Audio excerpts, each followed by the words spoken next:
The dry wind swept across the farmer's land, carrying with it the scent of dust and desperation. It was late afternoon, and the golden light of the setting sun bathed the cracked soil in a warm, almost forgiving hue. But forgiveness wasn't what lingered in the air that day. It was something different, something strange. Jacob Thomas had seen many things in his 40 years as a farmer. Droughts, floods, ruined harvests, and miracles that were hard to explain. But nothing, absolutely nothing, prepared him for what stood at the edge of his cornfield that day. He wiped the sweat from his brow with a sun-faded cloth, squinting toward the tree line where the tall grass met the woods. Something was moving there, slowly, cautiously. A shadow, too tall to be a dog, too narrow to be a man. Jacob took a few steps forward, gripping the worn wooden handle of his hoe like it might turn into a weapon if needed. Then it stepped out. No. He was unlike anything Jacob had ever seen before. Tall, lean, with long limbs and dark eyes too wide for a human face. His skin had a slight shimmer to it, almost like polished stone. His clothes, if you could call them that, were worn rags, tied together with strips of dried vine. He looked like he had walked 100 miles through mud and sorrow just to reach this place, and he held out his hands, not in threat, but in plea. Jacob didn't say anything at first. He just stood there trying to make sense of what he was looking at. The creature, no, the being, lowered his eyes and took a single step forward. "I'll work your fields, human," he said. His voice was low and hoarse, but each word was clear, heavy with exhaustion. "Just feed my hungry children." Jacob blinked. The wind picked up. Somewhere behind him, a wind chime clinked against the porch rail. For a long time there was only silence between the two of them. And in that silence 1,000 questions gathered in Jacob's mind. Who was this?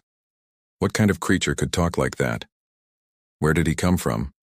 And most importantly, what children? The being looked back over his shoulder toward the woods. Jacob followed his gaze, squinting again. For a split second he thought he saw movement, small figures darting between the trees, too quick to catch fully. Then they were gone. It would have been easy to turn him away, easy to send him back into the woods, back into whatever strange world he had crawled out from. But there was something in the way he stood, tall, proud, and yet desperate. Something painfully familiar. Jacob didn't know why he nodded. Maybe it was instinct. Maybe it was the way the being's shoulders sagged in relief the moment he did. Or maybe Jacob remembered what it felt like to be desperate once, back when he was just a boy on the edge of losing everything. He turned and motioned toward the house. "There's water in the trough. Food in the shed if you're honest. Start there." The being gave a slight bow, a gesture so human it made Jacob's stomach twist. He walked toward the shed with quiet, measured steps. Behind him, still hidden in the shadows of the trees, the shapes shifted again. Jacob stood alone in the field, watching the sun dip lower behind the horizon. And he knew, deep down in the soil of his bones, that this wasn't the end of the story. It was only the beginning. The fields would grow again, yes. But something else was about to take root on his land, something ancient, something hungry, something that carried both a plea and a warning. And as the wind howled across the farm, whispering through the corn stalks, Jacob couldn't shake the feeling that he had just made a promise that would change everything. He didn't yet know the being's name. He didn't yet understand what kind of children hid in the shadows. But he would. Very soon. And by the time he did, it might already be too late. Jacob didn't sleep that night. He sat on the edge of his old wooden bed, boots still on, staring out the window that overlooked the fields. The moon hung heavy in the sky, casting pale light over the rows of corn that barely reached his knees. The wind had settled, but the unease hadn't. Out near the shed, the stranger had made no noise, not a stir, no fire, no movement. Just silence, like the earth itself was holding its breath. Jacob's mind spun in circles trying to make sense of it. What kind of man, or whatever he was, shows up out of nowhere, speaks near-perfect English, and asks to work for food. Wanted to believe it was a dream. But the stranger's voice still echoed in his ears. Just feed my hungry children. Jacob reached for the glass of water on the nightstand and took a slow sip. His hands were still trembling, and not just from age. He thought back to the war, his time overseas where strange things in strange lands didn't come with explanations. Maybe this was the same. Maybe there were things in this world, or outside it, that didn't fit into neat boxes. Maybe it wasn't his job to question it, but he still couldn't shake the image of those small shapes moving in the trees. By dawn, Jacob was already in the field, checking the equipment. The sun hadn't yet crested the hills, and the dew was thick on the grass. He heard the shed door creak before he saw him. The stranger stepped out into the morning light, his face thinner than Jacob remembered, his eyes sunken but alert. He moved slowly, carefully as though afraid to draw too much attention. But he was there, and real. Jacob said nothing as he handed him a rusted shovel. The stranger nodded and began working without hesitation. Not a single complaint, not a single wasted movement. He dug rows, lifted stones, cleared the weeds that had crept in during the dry season. His body moved like it was built for labor, fluid, powerful yet somehow gentle. Hours passed, then a few more. By noon, Jacob finally broke the silence. You got a name? The stranger paused, wiped the dirt from his hands and looked at Jacob. You may call me Sorek. Sorek, Jacob repeated. It didn't sound like any name he knew, but it wasn't too strange either. You're not from around here, are you? Sorek didn't answer right away. He looked toward the woods. No. We traveled far, across many places. This land is softer. Jacob raised a brow. You mean easier to live on? Sorek nodded. Once. Yes, safer. For now. There it was again. That undertone. A quiet fear behind every word. Jacob leaned against the fence and folded his arms. You said you had children. They wait in the trees, Sorek said. They do not trust your kind yet. Jacob's mouth went dry. How many?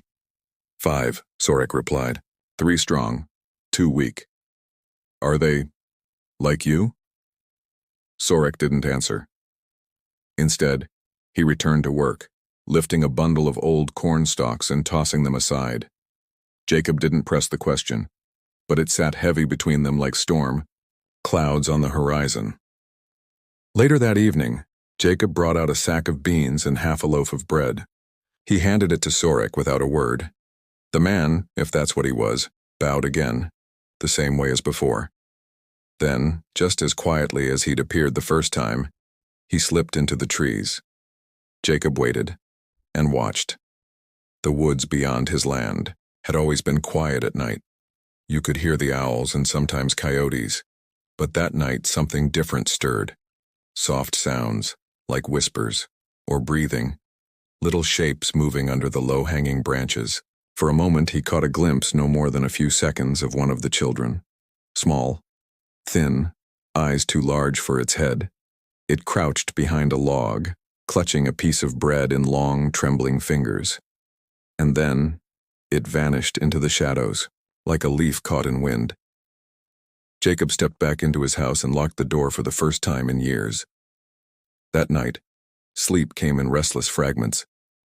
He dreamed of fields stretching endlessly into darkness, of strange footprints in the soil, of voices crying out in languages he couldn't understand.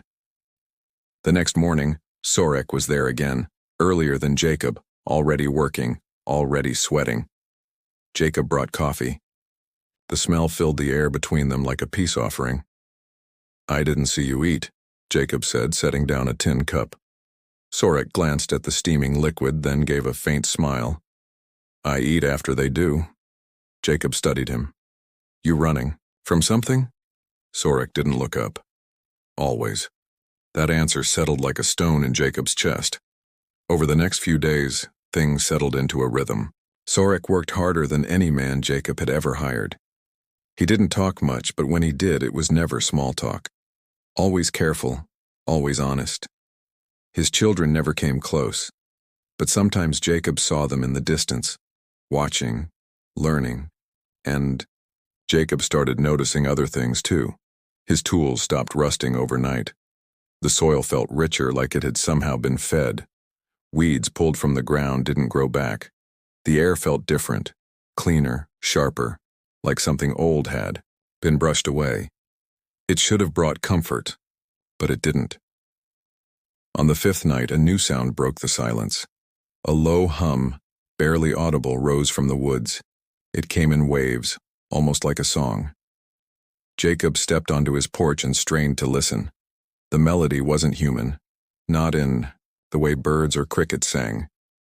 This was deeper, heavier, like it came from the earth itself. And then it stopped. Jacob turned to go back inside when he saw Sorek standing at the edge of the trees, not moving, not speaking, just watching the stars as though searching for something far beyond what any farmer could see. The next morning, Jacob found claw marks on the edge of his barn. Deep ones, not like raccoons or wild cats. These were bigger and fresher. Sorek didn't deny it when Jacob showed him. "They are near," he said softly. "Who?" Jacob asked.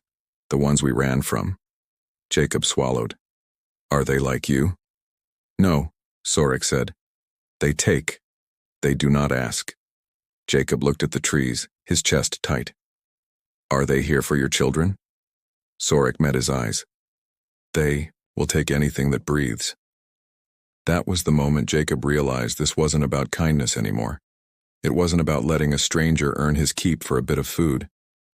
Something older, something darker, was moving beneath the surface. Sorek and his children hadn't just wandered in from the woods, they were hiding, and whatever they were hiding from was getting closer.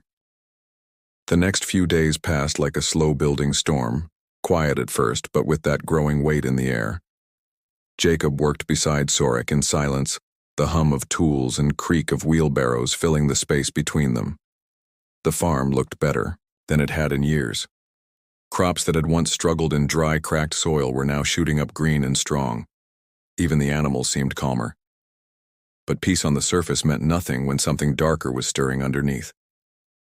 Jacob kept checking. The woods. Every evening, just before sunset, he'd walk out to the tree line and stand there, squinting past the trunks and brush, searching for shapes that didn't belong. And he always saw something. Not clearly, but enough. Eyes low to the ground. Movement that didn't match the breeze. It was like the forest itself had started watching him. One morning, as Jacob repaired a fence near the back field, he saw Sorek speaking softly to one of the children. This one was the smallest, barely waist-high, with grayish skin that shimmered faintly under the sunlight. The child clung to Sorek's side, peering at Jacob like a skittish deer. Jacob took a slow step forward, not wanting to scare them. The child flinched but didn't run. "He's called Lin," Sorek said.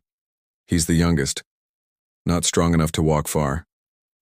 Jacob nodded, not sure what to say. He studied the child's face, and for the first time he didn't see something alien. He saw fear, confusion, and hunger. "They're not used to this world," Sorek added, his voice quiet. "It's too loud, too dry, too full of pain." Jacob knelt down on one knee, trying to meet the child's gaze. "He's safe here," he said gently. "As long as I can help it." Sorek gave a slow nod, but there was no relief in his eyes, only that steady, lingering dread. That night, Jacob heard the sound again, the low hum. But this time, it wasn't. Just a distant murmur. It was right outside his window. He sat up in bed, heart pounding, and peered through the curtain. Nothing, just trees and stars. But something had shifted. He could feel it in his bones. The next morning, the damage was worse. The chicken coop had been torn open. Feathers littered the ground like snow, and 3 hens were gone. No tracks, no blood, just gone. Jacob stared at the torn wood, the marks that looked less like claws now and more like something sharper. He called for Sorek. Sorek didn't say a word. He just looked at the coop, then at the sky. They found us. Jacob didn't ask who. He didn't need to. Sorek gathered his children deeper into the woods that day. Jacob wanted to stop him, to offer his house, his barn, anything. But Sorek shook his head. "It's not safety we need," he said. "It's time." Jacob didn't understand. But he didn't argue. Later, while walking through the north field, Jacob ran into someone unexpected, Marta Green, his neighbor from 3 miles down the dirt road. She was on horseback, her gray mare trotting up alongside the fence. "You seen anything strange out here?" she asked, eyes scanning the trees. Jacob stiffened. "What do you mean?" "Coyotes acting weird. Tracks that don't match anything we got around here. My goats are spooked. My dog won't leave the porch at night." Jacob hesitated. "Might just be a bad season." Marta narrowed her eyes. "We've had bad seasons before, but this feels different." He nodded slowly. "I'll keep an eye out." She rode off after that, but her words stayed with him. That evening, Jacob sat alone on the porch, turning his old radio over in his hands. Static crackled from the speakers, a low hiss that somehow felt louder than it should. He twisted the dial out of habit. A voice cut through the noise. Not English, not a language Jacob had ever heard. Just a few words. And then silence. He looked toward the woods. "Sorek?" But there was no answer. He waited, heart pounding, as the trees swayed gently in the breeze. The radio hissed again, then popped and went dead. That night, he bolted awake from a dream. Smoke, screams, a black sky, burning. He ran to the porch barefoot and half blind. Nothing was on fire. But the woods glowed faintly, not with flames, but with something soft, blue, and moving. Shapes shifted within the glow, Sorek and the children, holding hands in a circle, eyes closed, humming that same low song. The sound rose and fell like a wave. It was beautiful and terrible all at once. Then the glow vanished, and the woods went still. Jacob barely slept after that. He couldn't. Every noise sounded like a warning. Every shadow held a question. The days stretched on. More animals vanished. Once he found something dead at the edge of his field. Not something he could name. It looked like a twisted version of a deer, but wrong. Its eyes were missing. Its skin was stretched tight over bone. And in its side, etched like a scar, was a symbol Jacob didn't recognize. He buried it and said nothing. Sorek spoke less now. His focus was on his children, who had grown weaker. Even the stronger ones moved more slowly, like something was draining them. Jacob offered food, blankets, anything he had. "It's not enough," Sorek said quietly. "They need something this world doesn't offer." Jacob shook his head. "Then why come here?" Sorek looked at him with something close to sorrow. Because it was the last place left. The words hit Jacob like a punch. Later that day, as he patched the barn roof, he saw headlights on the road. A black SUV rolled up the gravel path, silent and sleek. 2 men stepped out. They weren't from around here. Pressed suits, hard eyes. "Quiet footsteps, Mr. Thomas?" the taller one asked. Jacob stood up straight, wiping his hands on a rag. "That's me. We're from an environmental study group. Heard some strange readings in the area. Mind if we take a look around?" Jacob didn't buy it for a second. "What kind of readings?" "Radiation. Heat. Energy patterns," the man said flatly. Jacob glanced at the woods, heart racing. "I got nothing like that here." The second man stepped closer. "We're told there've been sightings." Jacob stiffened. "Of what?" The man smiled, thin and cold. "That's what we'd like to find out." They left without searching. But Jacob knew they'd be back, and he knew they weren't from any environmental group. That night, as the wind howled and the trees whispered, Jacob sat on the porch, shotgun across his lap, watching the edge of the forest. Somewhere out there, something had followed Sorek and his children. Something cruel, something relentless. The question wasn't whether it would reach the farm. It was how long Jacob had left before it did. The next few days passed in a blur, each one darker than the last. Clouds rolled in and never left, casting a gray pall over the land. The wind no longer felt like wind. It was sharper now, cutting through the trees with a hiss that reminded Jacob of broken wires sparking in the distance. Birds stopped singing. Even the insects vanished. The fields, once full of promise, now seemed to hold their breath. Sorek was still working, but slower now. He looked thinner, pale. The children barely moved during the day. They huddled in silence, deep in the woods, hidden beneath thick roots and moss-covered hollows. The younger one, Lynn, hadn't opened his eyes in 2 days. Sorek didn't say it, but Jacob could see the fear in his every step. One evening just after sunset, Sorek approached Jacob with something cradled in his arms, a small, glowing stone, wrapped in layers of cloth.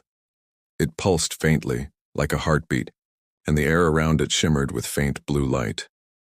"This is all we have left," he said quietly. "It's what they want." Jacob leaned closer, the hair on his arms standing up. "What is it?"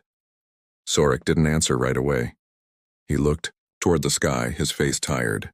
"A seed, a memory, a light from where we came." Jacob didn't understand, but he didn't need to. He could feel it. Something deep, like the hum of old machinery or a forgotten song. The stone wasn't just glowing. It was alive. "They destroyed our home for this," Sorek added. "They'll do the same here if they find it." Jacob swallowed hard. "Then why bring it here?" Sorek looked at him. "Because there's no place left to run." That night the black SUV returned, this time with a second vehicle behind it. No headlights, no warning. Jacob watched from the barn as the men stepped out. 6 of them now, dressed in black, not a trace of dust on their shoes.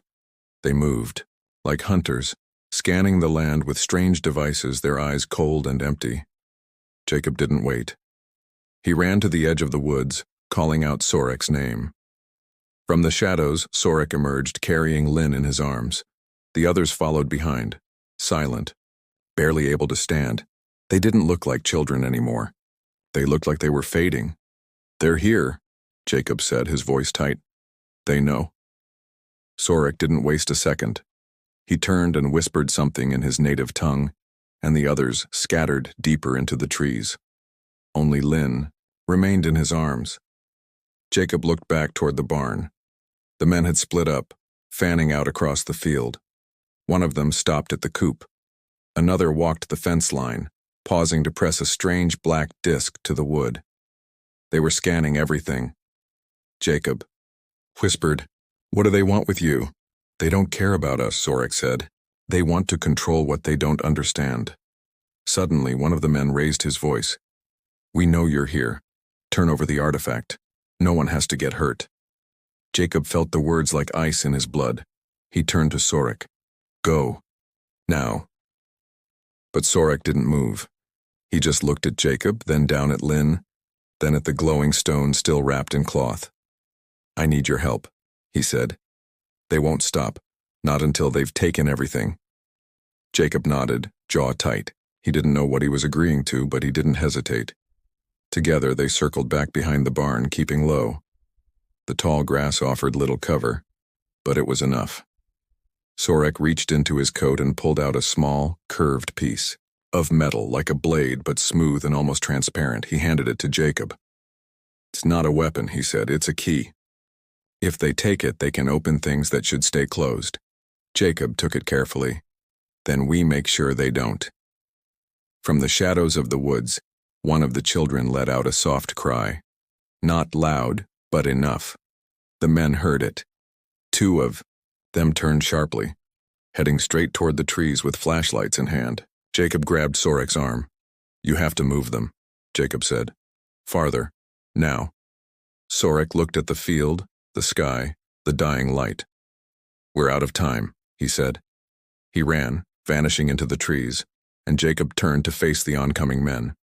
He stepped out of the grass slowly, holding nothing but a rake. "Evening," he said. The men raised their lights. "Where are they?" Jacob shrugged. "Who?" "You know who," the taller one growled. "They're not yours to protect." Jacob stood his ground. "I think they are." The man stepped forward, pressing something to his ear. "We found the local. He's stalling. Sweep the woods." They moved fast after that. Lights flooded the tree line. Jacob followed, staying low, heart racing. From the shadows ahead, strange sounds echoed, buzzing, static, whispers that didn't belong. The forest came alive with movement. Not just Sorek and the children, but them. Shapes too large to be human. Eyes like burning coals. Figures that didn't touch the ground. The hunters slowed. They hadn't expected this. From deeper in the woods, a flash of blue light lit the trees. A roar followed. Deep, unnatural. The kind of sound that made the air feel thick and the heart beat out of rhythm. Jacob turned toward the source. Sorek stood at the center of the clearing, holding the glowing stone high above his head. It pulsed brighter than before, lighting the branches like fire. The ground trembled. The men froze. And then, without warning, everything stopped. No sound. No wind. Just stillness. Jacob took a step forward, breath caught in his throat. Sorek turned slowly, eyes locking with his. "It's happening," he said. Jacob opened his mouth to ask what, but the forest answered for him. From the darkness behind, the men came a low gurgling noise, wet and broken. Something emerged from the brush. Taller than any man. Its limbs were wrong. Its face looked like it had been shaped by fear itself. The lead hunter barely had time to scream before it took him. The others opened fire. The woods exploded into chaos. Flashes of light. Screams. Roars. Jacob dropped to the ground, crawling toward the clearing. He had to reach Sorek. He had to protect the children, but everywhere he turned there was fire and noise and shadows that didn't belong on this earth. And above it all, the glowing stone pulsed harder, as if feeding on the fear. Jacob clutched, the key tighter in his hand. He didn't know what came next, but he knew one thing for certain. There was no turning back now. The world shifted in that moment, right there in the middle of the clearing. Jacob could feel it in his bones, a deep hum, like the earth itself was holding its breath. The light from the stone in Sorek's hands swelled into a glowing column, washing the forest in soft blue. The shadows around them began to curl back, recoiling like they'd touched fire. That twisted creature, whatever it had been, let out one final shriek and dissolved into a black mist that drifted into the ground and vanished. The gunfire had stopped. The men who'd come to take the artifact were no longer standing. Some had fled. Others had dropped their weapons and were now backing away, eyes wide, unable to speak. It wasn't fear that had frozen them. It was something deeper. Something like awe. Jacob stumbled forward, still clutching the strange key Sorek had given him. He reached the clearing just as Sorek lowered the glowing stone and sank to one knee, breathing heavily. The energy in the air softened, and the terrible noise faded into silence. The children stepped forward one by one, drawn toward the light, their eyes bright again. Jacob dropped beside Sorek and helped steady him. "Is it over?" Sorek looked up slowly. Not over, but changed. Behind them, the woods had gone, still but not in the dead way they had been before.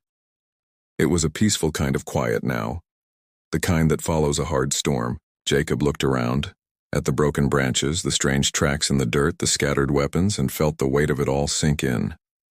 "You saved them," he said. "No," Sorek replied. "You did." The children gathered close, their strength returning as the glow of the stone dimmed.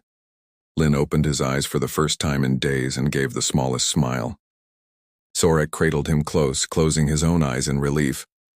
Later, when the moon had climbed high above the trees, Jacob walked the perimeter of the farm. The men in black were gone. They'd left behind no tire marks, no trace, as if the woods had swallowed them whole.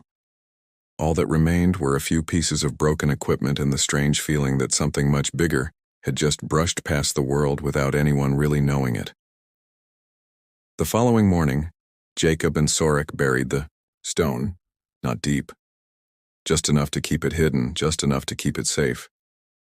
Sorek said the earth would protect it now, that it had accepted it. "You sure no one's going to come looking again?" Jacob asked.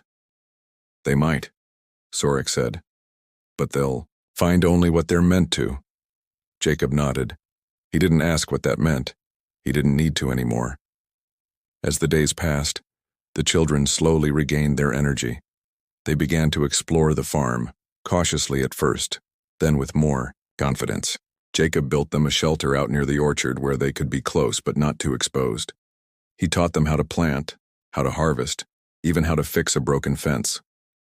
They listened closely, eyes wide, curious about everything.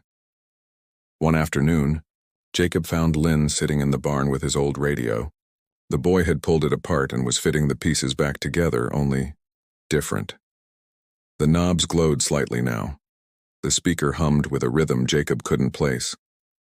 When Lynn saw Jacob watching, he smiled again, wider this time. "He's learning," Sorek said from behind him. "They all are." Jacob turned to him. "Will they be safe here?" Sorek looked at the hills, then back at the forest.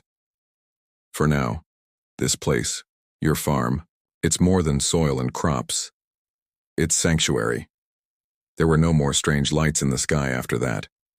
No more howls in the night. Whatever had been chasing them, whatever force had tried to take the artifact, it was gone, or sleeping. Either way, life began to settle into something close to normal, or at least a new kind of normal. Jacob never told anyone what had happened. Not Marta Green, not the sheriff who came asking a week later about strange lights and missing men. He just shrugged and said the power had gone out for a night. The storm must have scared off the animals. That was all anyone really needed to hear. But every once in a while, when the wind came from the east and the stars blinked a little too brightly, Jacob would stand at the edge of the forest and listen, just to be sure. Sorek stayed, not as a guest and not just to hide. He worked the fields every day, shoulder to shoulder with Jacob. They didn't talk much about what had happened. They didn't need to. They had work to do, mouths to feed, fences to mend. That was enough. One evening, as the sun dipped below the hills, Sorek sat with Jacob on the porch and said, "There will be others." "Others like you?" Jacob asked. Sorek nodded. "Others running, others hoping." Jacob rocked back in his chair, eyes on the sky. "Then I guess we'll be ready." The farm grew stronger with time. The crops flourished. Rain came when it was needed. The soil stayed soft and rich. It was as if the land itself had been healed. The forest no longer watched with suspicion. The birds returned. The silence gave way to song again, and the children laughed. For Jacob, that was the real miracle. He didn't need answers to every mystery. He didn't need to understand the full story of Sorek's world or what had destroyed it. All he needed to know was that someone had shown up on his land one cold morning and asked for help. Not for himself, but for his children. And Jacob had said yes. That meant something. It still does. Because sometimes helping someone doesn't just change their life, it changes yours too. And if a tired man with calloused hands and a quiet farm could be the difference between survival and extinction, for a handful of lost souls, maybe there's hope for the rest of us too. So when the world gets loud, when the sky darkens and the road ahead looks uncertain, remember this story. Remember that a stranger once came to a farmer and said, "I'll work your fields, human. Just feed my hungry children." And the farmer did. And that made all the difference.